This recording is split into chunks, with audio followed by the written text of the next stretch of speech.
well done, and we wish you luck. Thank you ever so much. It's been it's been a lot of hours putting in the last month getting this all up and running, but we're finally there. So my new contact details, although the mobile hasn't changed, the email address has.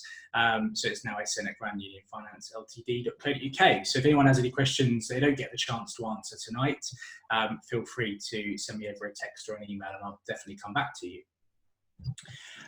So kicking things off then with the agenda for this evening.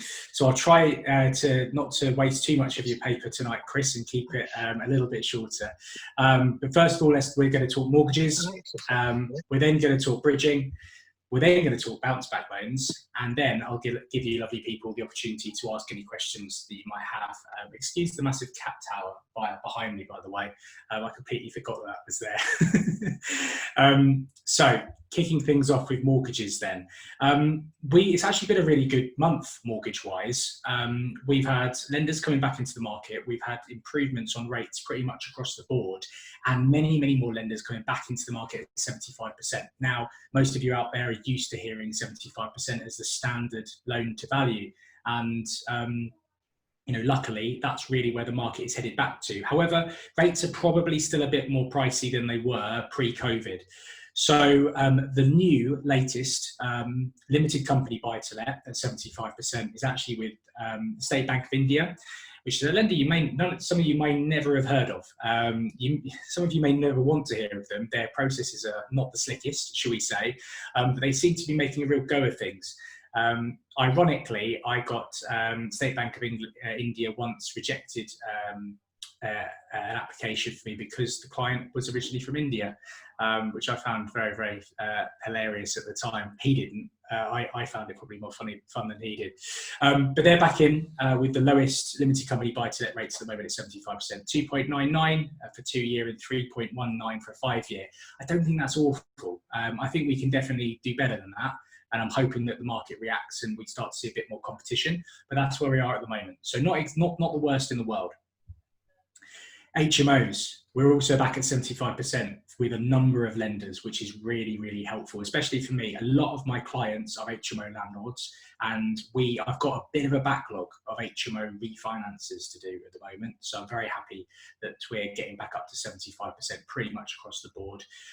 Mast Haven, again, like State Bank of India, you might think of Mast Haven more as a bridging lender. They got their banking license a couple of years ago and have been making some strides, is that the word, into the mortgage market. Again, their processes aren't the best, so they're definitely one of those lenders that you need to prepare for, maybe more than others, but they're in at 3.54 for a 2 year fixed rate and 3.85 for a 5 year fixed rate. So again, not fantastic, but not awful by any stretch of the imagination. Now, this is probably the news that you were hoping to hear, Chris. It's that Foundation have come back into the market with their short let stroke serviced accommodation products, which is brilliant news for all of us because they have pretty much been the market leader in terms of rates for the last couple of years when it comes to short lets. Their product range starts at 3.59%. So again, not dreadful by any stretch of the imagination. One thing to be wary of with the serviced accommodation market, I will just say as a quick side note on this, Chris, you probably already know this, but there's really no widespread standard criteria for lenders. They don't even call them the same thing. Some lenders will call them holiday lets, some lenders, pardon me, will call them short lets, some will call them serviced accommodation. There's a variety of different terms, and with the variety of terms comes a variety of criteria. Foundation in particular is quite nice because it's very standardized.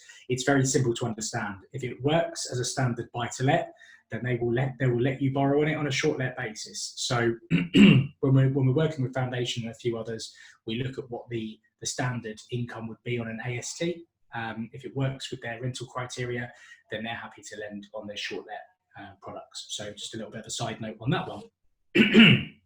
So all in all, quite good news.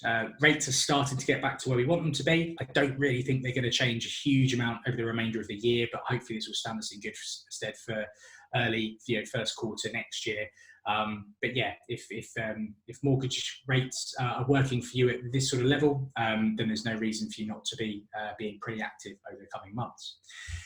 So The outlook isn't as rosy when it comes to bridging, unfortunately. I'm having lots of problems with bridging lenders at the moment, mainly because they're still being really, really, really cautious. 75% is very tricky to get hold of at the moment. I think actually there might be a part of the reason why bridging lenders are actually being as cautious as they are is that Together, who are probably one of the most famous bridges out there, are still not in the market fully. They're doing the odd little bit with direct clients, but essentially sort of existing clients. But on the whole, they're not open for business. And Together have been a real powerhouse in terms of driving criteria and interest rates over the last few years. And with them out of the picture, I think other lenders are taking advantage of being a little bit more risk averse. So I'm finding it personally a little bit trickier than I normally would to get to 75%. I've actually had a quote back from a lender in this week on a 75% loan to value bridge at 1.45% per month, which for me is astronomical. Amazingly, we might actually be going for it. I won't bore you with the ins and outs of that particular deal, but it could still work for this particular client for a few different reasons.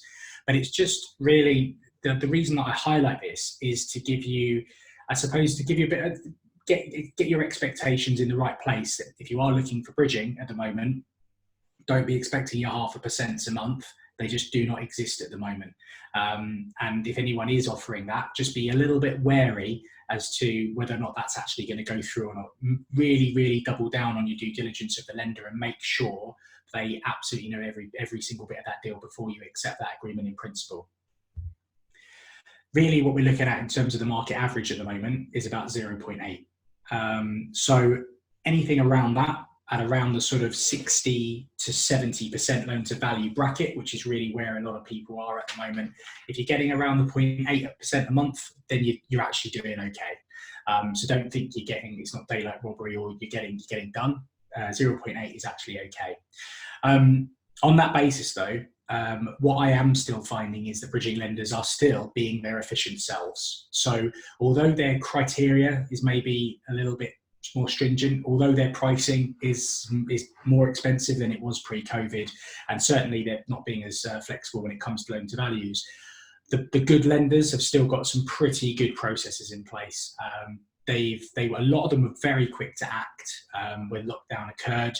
They put work from home processes in place very quickly. I've been keeping up to date on LinkedIn with loads of them that are posting pictures of some of them getting back into the office and stuff like that now. And so I've still completed, we completed on a bridge that not so long ago now, still during lockdown in 4 weeks. So in reality, that's still a really decent turnaround. That was 20 working days. That was actually an auction purchase. So we did it in the time frame. We had to do a couple of things in order to make that work. But all in all, just goes to show that lenders out there, although their pricing isn't as great as I'd like it to be, they're still doing what they do best, which is to get stuff done quickly, which is good news. So bounce back loans. I actually put a video about bounce back loans on my YouTube channel last night, and it's already one of my most viewed videos this month. I should say last month is right at the beginning of the month, isn't it? So yeah, literally being asked questions left, right, and centre. My inbox is jam-packed full of questions about bounce back loans. So here's a bit of an overview because I know a lot of people are wondering what they can be used for. This is, I'm talking to mortgage lenders every single day, and they are reiterating to me with every call that bounce back loans cannot be used as deposits.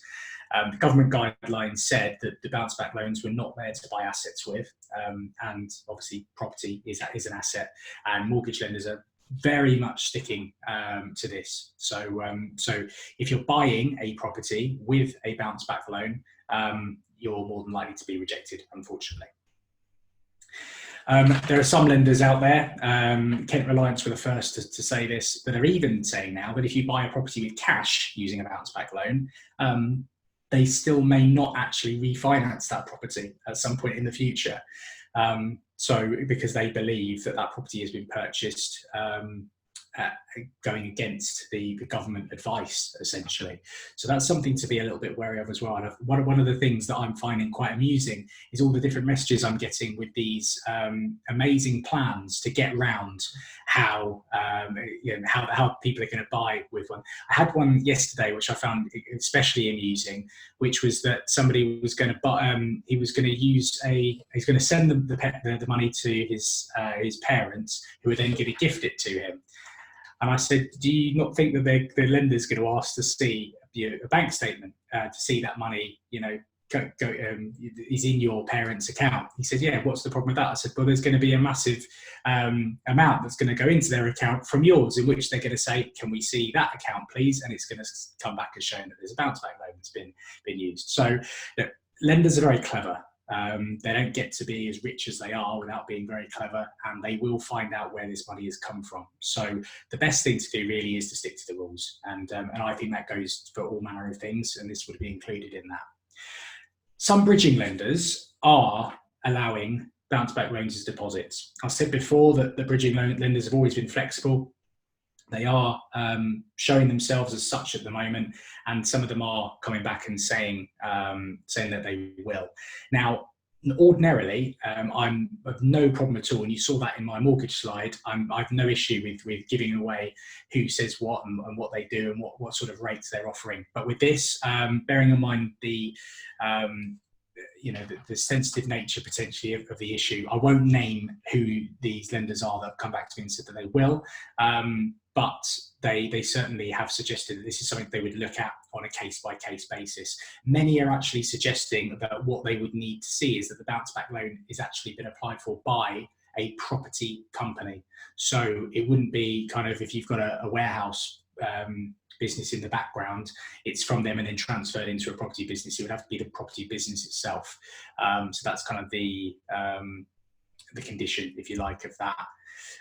However, what we are seeing more and more, and what I've suggested to my clients is, well, there's lots of other costs, etc., involved in a lot of the property transactions that I'm involved in, namely certain fees, solicitors' fees, valuation fees, this kind of stuff, and of course the cost of actually doing the works, maybe paying an architect, all this kind of stuff. That is certainly a much more grey area than with some of the other things that we're hearing.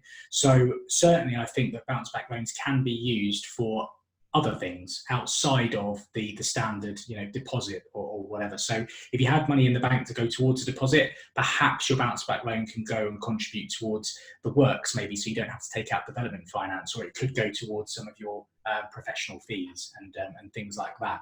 So there's a whole sort of list of things that potentially it could go towards, and of course that can offset against the money that you'd have to take out of a deposit. So it all sort of is swings and roundabouts there. But that's kind of a bit of an overview, and I'm expecting that maybe some of you may have some questions on bounce back loans. But yeah, I'm happy to open up to the floor, Chris, and answer any questions that anyone might have. That was great. Thank you very much, Sam. No problem at all. I haven't run out of paper this week, which is yeah. Good. I want to save those trees, Yeah. I'll just open it up to everyone to see.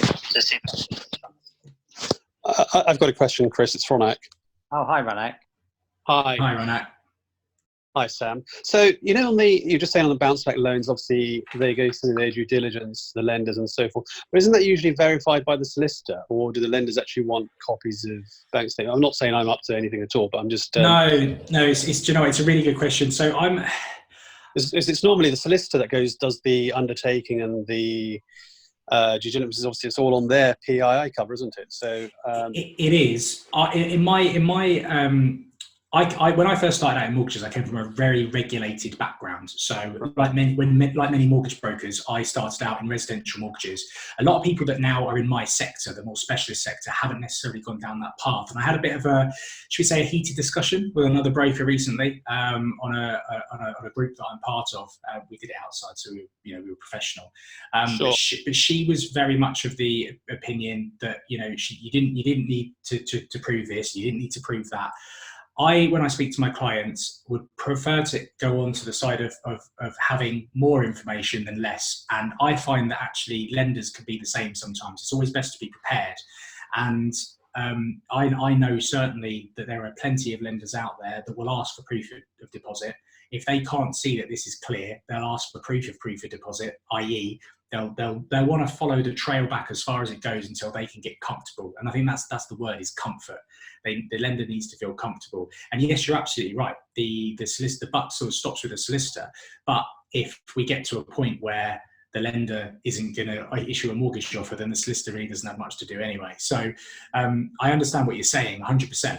The issue that we have is that there's no telling as to whether a lender is not going to turn around and ask for proof of deposit, because many do, and many more are doing that now because of the situation that we're in. No, I mean, I'm in the same. I'm in the same boat as you in that. I agree, and I've told clients of mine who've, any accounts clients of mine who've said to me, "Can I use this?" I've said exactly the same as you. I said, "Don't use it for a deposit. It's working capital. It's for trading for the business. It's one of the questions they ask on the bounce back loan is, has your business been impacted by COVID? So therefore, it has to be working capital." Yeah, exactly. And, used as part of your trading business and not as an asset build. Yeah, that's why I've had that feedback as well from some lenders, that if they can see that actually it's a bounce back loan that's been taken by a property company, and I've seen it from a few different angles. So from sort of an investment property company, so from an SPV. Although, to be honest with you, I don't know how well an application would go from an SPV, but certainly from a trading company, a trading property company, that if the money was coming from there, or was coming from, say, like a property holding company, something like that, then that's where there might be a little bit of a bit of grey area, a bit of leeway, because technically, if property trading is your business, then buying and selling properties is kind of part and parcel of that. And so exactly. To an extent, it kind of makes sense when you think of it from that point of view. Yeah. Thanks. No worries. That's a good question, Ronald. Any other questions? Got a general question, if I can, Sam? Yeah, of course, George. Go ahead. Have you seen any patterns for valuations or mortgages where they're going and doing a survey, prices are being undervalued potentially because of COVID, or that's not factored into the system yet? Are people hitting their prices? Yeah, do you know, really good question. When I'm discussing this with other brokers, and bearing in mind, I'm a bit of a broker networker as well. I'm in so many different groups and things like that, and speak to loads of brokers. Everyone's moaning about down valuations, and I feel like almost the cat that's got the cream. And I'm going to them, well, I haven't really seen that many, because, and I think this might come down a little bit to the fact that I do a ton of due diligence with my clients when it comes to, because I must admit, I don't do a lot of purchases with mortgages, because most of my clients are using some kind of specialist finance to actually acquire the property, the land, the development site, whatever it might be, and we use mortgages mainly for refinancing. But even with those, we really are looking into the market. We're really doing our due diligence. And what I'm suggesting to clients is, if you can't prove to me or yourself that a property should be valued at a certain amount, how can you expect a surveyor to go out and put their head on the chopping block and value it at a certain amount either? So maybe that's the reason why I'm not seeing a lot of down valuations, because I'm getting my clients to be really realistic about what they should expect. And I think the worst I got was last week we had a down valuation. The client was very much certain that they were going to get this particular valuation. It came back at 10 grand less, which was only about a sort of a 5-6% down valuation, should we say. But when I gave him the news, I said, look, we've actually done all right here, because I told you that it was probably going to be valued at around 20 grand less. So I think it's fine to go in with a certain valuation, as long as you're realistic as to what the actual open market value should be. And I think there's very few down valuations that actually happen. So people call them down valuations, but in reality, a lot of the time it's a valuation that's actually at open market value that's lower than what the client wishes it was.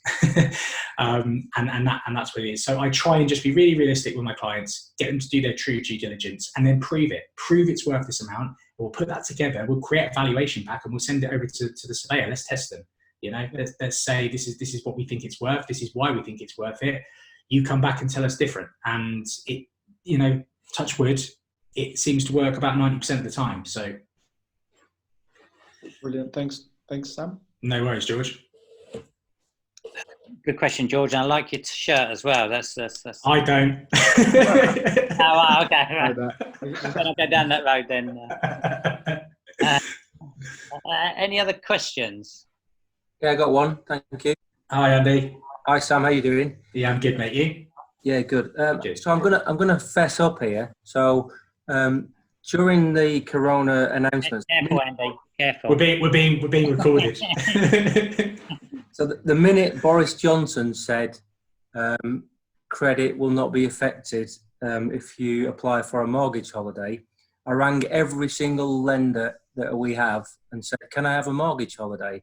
And then a week later, everyone said, "Oh, wait a minute, you will be affected." So I decided to ring them all back up and try and settle it and solve it and pay everything. And I couldn't get in touch with anyone to pay them the money, but I could easily get in touch with them to have a holiday. So anyway, I've settled everything, but it took me about 6 weeks to send checks and write balance transfers. But I guess what I'm saying is I knee-jerked because I thought, hold on a minute, this could really affect my livelihood and everything immediately. So I jumped thinking, Boris said it's not going to affect our credit rating. And then all of a sudden, everyone started to, the truth came home. So I guess the question is, I think I reacted as you would do as a responsible business owner, but then very quickly realised that it could affect the future borrowing. So I jumped, paid everybody off, probably may have missed a couple of payments based on the fact that I couldn't get in touch with anybody, but eventually I did, and paid the interest off, paid everything off. But I guess the question is, it might have been a stupid thing to do, but I think there's quite a lot of people in the same position that they're doing exactly the same thing. Should that affect, future business with the same banks or other banks? Yeah, really, really, really good question. And actually, the context that you gave that is important. I don't blame any investors that have done what you've done, Andy, because you have to take, what you've been being told, at its word. And Boris, you quite rightly said, it's not going to be affected. However, Boris doesn't run all the banks, unfortunately.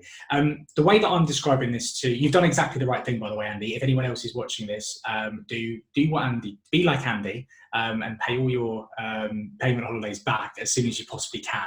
The way I'm describing this to people is, if you are trying to get a loan and you've got bad credit, a lender is going to look more favourably on you if you had missed payments rather than if you have missed payments. Now, if you currently have you're currently on a mortgage holiday, you are showing effectively in a roundabout way that you are not making your payments. And if you currently are still in a mortgage holiday, you are currently still not paying those payments. You're still in that situation where you could be viewed as not being financially stable or whatever, however you might well describe it. If you've stopped the rot and you've also made up those payments, you have actually been responsible in getting yourself back into a position of financial stability. And so from my point of view, that's how I'm seeing the banks are viewing this, is if you're still in it, then you're still in a situation where maybe, financially you're struggling a little bit. If you've actually managed to get back up to date with things, then you're not. And yes, there's a bit of grey area there. And as Chris said beforehand, we're talking generally here rather than for individual circumstances. But on the whole, I think lenders are looking far more favourably on those that have caught up than those that haven't. These questions that we're seeing crop up on application forms now, like have you had a mortgage holiday? Are you likely to take a mortgage holiday? Blah, blah, blah, all the various questions. They are more aimed to check for those that are currently currently have them outstanding. Because look, if I was a lender and I had a client, a borrower that came to me, wanted a new mortgage and had a load of money outstanding on payments with other lenders, would I want to lend it to them? Answer, I probably wouldn't, if I'm completely honest with you. I wouldn't take that risk that they were people that did need them, not just people that just took them out because they saw it as a potential opportunity to save a bit of cash in the short term. So that's kind of where we stand now. I don't know if I've answered your question properly, Andy. But yeah, that's where I see things. Absolutely. No, absolutely you have, yeah. Cool. All right, thank you. No worries. That's good. It's a really good question, and it's sort of the whole mood of payment holiday seems to have changed, because I remember when it was first announced, yeah, I think a lot of people were taking the holidays. And I did wonder then, Sam, linked to what you were talking about earlier about the bounce back loan. Do you think the bounce back loans, of taking bounce back loans, will affect future lending? Do you know what? You can't rule it out. That's the thing. And it's not just things to do with property or business. It's things like, personal stuff. If you've got a hire purchase agreement for your car and you've had to go on a payment holiday, if you've got a credit card that you've frozen your account for 3 months or something like some people have done, how are all these things going to affect your credit viability going forward? We're being told left, right, and centre that none of these things are going to affect your credit file to start with. So, who knows what's happening there? But yeah, the bounce back loans, again, if you are taking a bounce back loan, you are effectively telling anyone that's interested in your credit or your financial situation that you're in need of a cash boost. Even though they're relatively easy to come by. I've not applied for one, which is strange because I've got a new business and everyone's thinking don't need loads of cash. I'm like, I'm all right at the moment, so I'm just going to see what I can do. So I think it's tricky. I don't want to tell people don't take out a bounce back loan, because at the moment the road looks relatively rosy when it comes to those sorts of things. And if you can, especially if you can pay it back in 12 months, then great, and you can put it to good use, then fantastic. It remains to be seen, if I'm honest, whether it's going to have a major impact, but expect questions to start cropping up, like, have you taken a bounce back loan? Are you planning on taking a bounce back loan? Very similar to the line of questioning that we're seeing with payment holidays, to be honest with you. So, we'll see what kind of reaction we get a few months down the line, I think, with that. Yeah, no, it's sort of interesting. Well, the thing is, the bounce back loans have been, we've applied for a bounce back loan actually, and got one, and it was very straightforward. I was quite impressed how quickly it all happened. I think I applied on like Saturday lunchtime. I think by Monday or Tuesday, I had the money. It was really swift. Yeah. Do you know, amazingly, I actually had a call from my bank to tell me to ask me whether I was going to be applying for it or not. Yeah.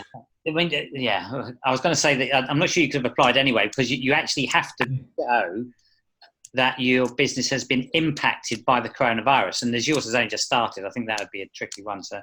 Yeah, my circumstances are a little bit different. I've been running a limited company for a long time, just by way of being under an employed umbrella. But so I probably could have got the full amount, I'd imagine. But yeah, just for me, it was an unnecessary risk given what's going on with other things. Yeah, it's good. Has anybody else got? I've got a question for you, Sam. But I was just going to see if anybody else has got any questions for you. Yeah, I've got a couple of questions. This is Uwa. Hi, Uwa. Hi, how you doing? I'm good, mate. How are you? Yeah, very well, thanks. Good to see everyone this evening. So a couple of questions. First is I'm trying to get a hold of Birmingham Mid-Shares at the moment. Just can't get through. Do you have any tips? Because I'm not trying to discuss like payment holidays or any sort of relief. It's just to try and get a consent from them, and I can't get through. Do you have any tips? Is it literally that you're just on hold for a long time? Is that what it is? No, there's literally, if you're not calling because you're distressed, we don't want to talk to you. I'll just tell them you're distressed, and then they'll talk to you, and then just ask you a question. That's what I would do. I know it sounds dreadful. Just lie all the way through, get through to a human being, and then I'd speak to them. They're discouraging it. I'll tell you a very quick story. I used to work for a call centre. I was funny enough. I took a 6 months out of broking, and I actually went and did a development with my dad. And during that time, just to tide me over, I went and worked at a call centre. And there was all sorts of stuff that we did on the website to discourage people from calling in. Amazing things that companies do to try and stop people from calling in. That's all this is. If you call them and you've got a genuine query, they're going to answer it. So just keep going all the way through, telling them, yeah, I'm in distress, get through to a human being and then get your question answered. That's what I would do. So not really a mortgage question, to be honest, but just a life question. Like, I just wonder what you do if you call them. I just keep having. I see. I'm very lucky. I am lucky that with all the lenders, all the banks, I have a dedicated person that I can talk to. So it's a little bit different. If you've got a broker, speak to them, because they should have a dedicated person with Birmingham Midshires. Who they can just get in contact with, and they can, at least, it's their job to support that broker in whichever way that they need supporting. So if you need to be given a special number that gets through to a certain person to speak about that, then they should be able to help you out with it. Okay, great, thanks. Just one more question, Chris, before you. Sorry, could you explain a bit more about the foundation product for the serviced accommodation? I didn't quite get it. Yeah, sorry, it's probably me, because I use that product. Was using it loads, so I guess I understand it pretty well. There's so many different ways in which lenders work out the what maximum loan amount you can get to when it comes to serviced accommodation. Like I said, as a market, it's really new. It hasn't really had time to mature yet, and so there isn't kind of sweeping criteria across the board like there is with, say, HMO or buy to let. So various different lenders will work it out in different ways. The reason that I quite like Foundation is not only because usually they've been market leading in terms of the rates for short-term let stroke service accommodation, but the way in which they work it out as well is they're very simple with it. If you would qualify for one of their, or if your loan amount, the loan requirement can be achieved through a standard buy-to-let rental calculator with them, they will allow you to have the serviced accommodation product. So as long as the property that you are trying to mortgage would get, as a standard AST, if you're renting it out to a family, or if it's an HMO, if it was rented out, through a standard HMO AST, then if it works, if the rental calculator works on that, then they will let you have that as a serviced accommodation, basically. So it's all about the rental calculator. They want to keep things simple. They use the same rental calculator across the board. That's great. Does that make more sense? It makes more sense. I think I was confusing myself when I was explaining that. I'll probably catch up with you offline. No worries at all. Yeah. All right. Thank you very much. No problem. Chris, did you have your question? Well, sort of took it from me, really. That's good. It was around the sort of loan LTV, really, the loan to value for the foundation. I think I've used foundation myself before. The property that we were refurbishing, which finished refurbishing in March, in actual fact, we've got no lending on at all, because I've sort of scheduled to get an SA mortgage on it, but of course couldn't get anybody round, so it's still sitting there with no lending. So that's something that I'm sort of quite keen to get some lending on as soon as I can, really. So that's good. So 3.59% I've written down. Yeah, that's at 65% on a 2-year, but then their grading goes up. They will go up to 75%, but obviously on a 2-year and a 5-year. But obviously the pricing's a little bit more.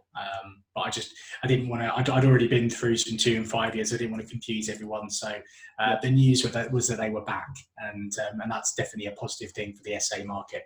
Yeah, no, that is good. So a good update there. And just as a general point, Sam, you sort of talk about bridging lending and sort of mortgage lending. I wondered, as a percentage, how does that split in terms of your activity? Is it sort of mostly bridging? Is it mostly mortgages? I just sort of wondered how.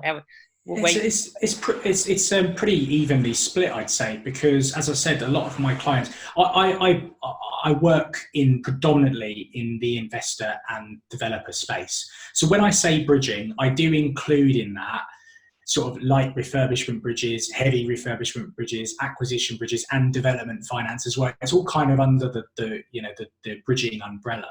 But a lot of my clients, in some way, shape, or form, will be buying a property that they are looking to increase the value in some way. It might be that they're physically going to renovate it. It might be that they're going to buy a block of, a house that's been physically converted into flats, but they're going to split the leases and split the titles, create leases to raise the value that way. They might be buying land that they're going to get planning permission to set it on. So a lot of my clients buy property that they're going to add some value to. And as a result of that, mortgages don't really work because either A, they're unmortgageable, or B, you're not going to rent them straight away, and therefore a buy-to-let mortgage technically doesn't work there. So yeah, I'd say it's probably about a 50-50 split, maybe slightly more so in the bridging direction than the mortgage direction. Although, a lot of my clients have large portfolios that we're constantly refinancing, and some of that is even on sort of commercial portfolio finance as well. So that all kind of fits into the mortgage side of things, I'd say. Yeah. Okay. So that's good. I mean, obviously, in some instances, a mortgage is the wrong product anyway. It's not the right product for that particular scheme. Yeah. You also mentioned that you talked about the sort of valuation pack. So to help people applying for mortgages, put a pack together to send to the surveyor. Yes. I mean, that is, you sort of offered to share with people before, and I just thought that might be useful for people, really. Yeah, unfortunately, the best one that I've got is stuck on my old Bond computer, and they haven't allowed me access to get my old stuff off of it. So, but I am putting sort of new templates and bits and pieces like that together. So, although I don't have that right this very second, I will do at some point. So possibly before the next meeting, and I can sort of share that with people then. Maybe even if it's helpful for people, I don't know if people are. If people are interested, maybe a show of hands, I could quickly run through one during the next meeting if you wanted me to. I don't know if that's helpful. I think I'll get some hands up. So yeah, I think that would be useful. Cool. I'll make a note. Valuation pack. Cool. I get very anal with paperwork. My clients either love me or hate me when it comes to it because I'm so overzealous with it. I'd rather have, you should see some of my clients' property CVs that I get them to put together. They're very, very, very OTT. But I just find that if the more information you provide, the more professional you look, and the more chance you've got of these lenders wanting to provide really great finance options for you. So it's work really worth doing in my eyes. Yeah. Okay. I also see that George has put a jumper on, so thanks, George. Well, sorry, going back to the presentation, don't go too far. We don't want to drown in paperwork. No. I'll do a brief overview of what I think should go into a valuation pack, or what I've seen success in, or the bare minimum for a successful valuation pack. There we go. Okay. I might have to ask George to take his top off in a little while, but I'll come back to that. Hey, Chris, I told you it's been recorded. Don't say stuff like that. Okay, that's super as always, Sam. Really informative. I appreciate the time and effort you put in. No problem at all. I've had a message on the chat actually. I think it's for you, Sam. Just thinking, if we were ever going for bridging, would it be detrimental when going for a basic buy-to-let lender application? For example, the mortgage works. But I don't know if you want to expand on that. Did you mean as in the mortgage works would be the refinance lender? Is that what you're talking about there? I don't know if you're still on. I can't see the video for Bud. In terms of the refinance, I always just as a quick. I think I know what Bud's getting at there. But when I look at a refinance, when I look at the whole sort of process, so someone's buying, maybe using a bridge or development finance, and then they're going to refinance out at the end. I always start with the end in mind. I always actually look at the refinance situation first, because there's no point getting into a bridge that you can't get out of. And trust me, I've actually turned clients away that weren't interested in doing it in that way, because number one, it would actually ruin my reputation with the bridges if I couldn't get them out of the bridge. But also, secondly, it's detrimental to them. So, yeah, if a lender like the Mortgage Works works on the end product in terms of getting you out of the bridge, yeah, I'm all for getting the cheapest rates possible. Oh yes, would they judge the bounce back loans? Yes. The Mortgage Works are definitely one of the lenders I've spoken to that will not allow deposits coming from bounce back loans. Just, I would say, sweeping across the board, all mortgage lenders will not allow bounce back loans as deposits. Interesting. As a bit of an aside, I was talking to somebody who's actually using bounce back loans for deposits. So it was absolutely clear that's what he was doing. But interestingly, he had a vape business, and over during the virus, he's actually changed producing vapes to producing the hand sanitizers, and he's doing unbelievable business. I can imagine. So he could obviously pivot to a completely different business and absolutely made a killing. Absolutely. One thing I would say, you mentioned, you said someone you know actually has been using them. I will always say that just because you can do something doesn't mean you should do it. And there are certain instances, and I use this example with the very same broker that I was talking about earlier that was sort of going against my judgment on it, and saying, well, look, we've all had clients approach us that want to take out a buy-to-let mortgage because it's easier for a property that they're actually going to end up residing in. Is it possible to do that? Yes, of course it is. Is it the right thing to do? No. So it swings and roundabouts, and you get what I'm saying there. Yeah, absolutely. Okay, fantastic, Sam. Thank you very much. I'm going to move on, but thank you very much. No problem, Chris. The chat started talking about equality and everyone taking their shirts off. I don't think we'll go down that particular road. Otherwise, it could get messy. Are you sharing, Sam? Are you still sharing? Shouldn't be, no. All right, brilliant. So, but thanks, Sam. Let's move on to Julie.